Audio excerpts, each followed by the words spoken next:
Welcome back. Now, with Comair grounded, expect to pay more for local flights. In fact, aviation experts say be prepared to fork out 3 to 4 times more to travel in South African skies. Airline capacity has reportedly dropped by 40%. This after Comair's business rescue practitioners had announced liquidation plans. So let's discuss this further now with the CEO of the Association of Southern African Travel Agents, Otto de Vries. Otto, good morning to you, and thank you so much for your time this morning.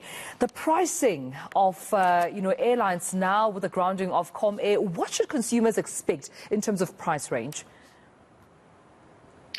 Look, I mean, it's difficult to ascertain that. You know, the airline modelling around tickets is directly related to capacity and availability. And the systems then start to generate different airfares on different routes at different times of the day, and also at different points between the time of selling the ticket and the time of travel. So there are a number of factors that will determine ultimately the fares that people will pay. But this is a classic case of supply and demand, and ultimately we're going to find ourselves in the short term at least in a situation where the demand is going to outstrip the capacity by some way. And as a result of it, there will be an increase in the airfares. Yeah, definitely this means that, consumers need to now tighten up and buckle up. I mean, I know of one person just this past weekend alone who drove from Johannesburg to Cape Town. And I just wonder what impact then that would have on consumers' decision-making on choosing whether to drive or to fly with these expected price changes. What do you foresee? Look, I think that, where it is an absolute necessity and it's critical or an emergency or a must-do and you're unable to catch a flight, I can well imagine that people may well choose to do the driving option. I think we've got a bit of a double whammy here because parallel to obviously the capacity issues is the ongoing increase in fuel prices. And I saw again that the rand has hit a very low point against the US dollar this morning. So if you put all of these, it's a perfect storm really, isn't it? Where we're going to be challenged in terms of where the prices are going to sit together with the capacity issues. So with that being said, Otto, I mean, what does this mean for, local travel? Gareth and I were just discussing earlier on that there was such a felt impact in tourism due to COVID, and now the grounding of Comair can only understand what that does, or rather imagine what that means then for the tourism industry, for local travel. What do you foresee, or rather how do you foresee the industry recovering? Will it take some time? Is it even possible to recover? What are the options now in the industry?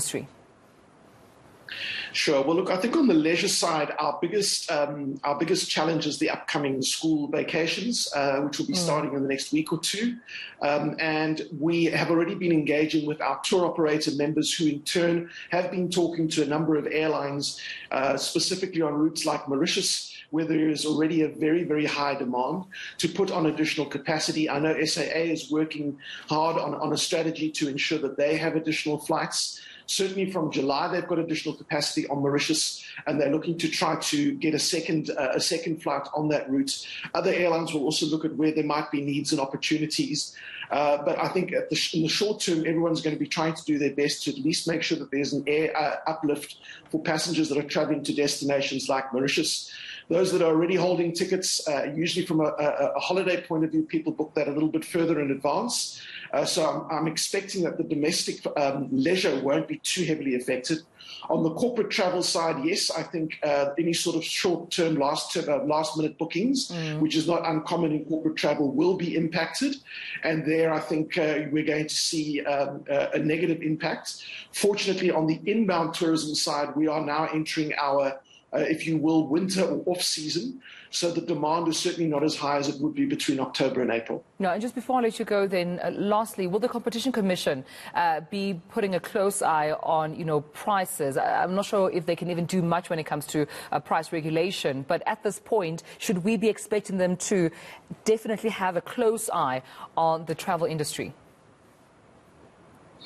Look, I have no doubt that the Competitions Commission will keep an eye on this. But, my knowledge and understanding of the way airline pricing works, the ability for them to monitor and see it and check will be very transparent, and I have no doubt that the airlines will work closely in collaboration with them. I'm incredibly proud of my industry, the travel agency community, and the collaboration that we've got with the existing airlines in terms of looking at where there is demand, where there is need, and how they can, together with the travel industry, find ways to work on that capacity challenge that we've got, and hopefully with the least amount of negative impact on travelling customers. And I appreciate you speaking to us this morning. Otto de Vries, CEO of the Association of Southern African Travel Agents. Thank you for talking to us this morning.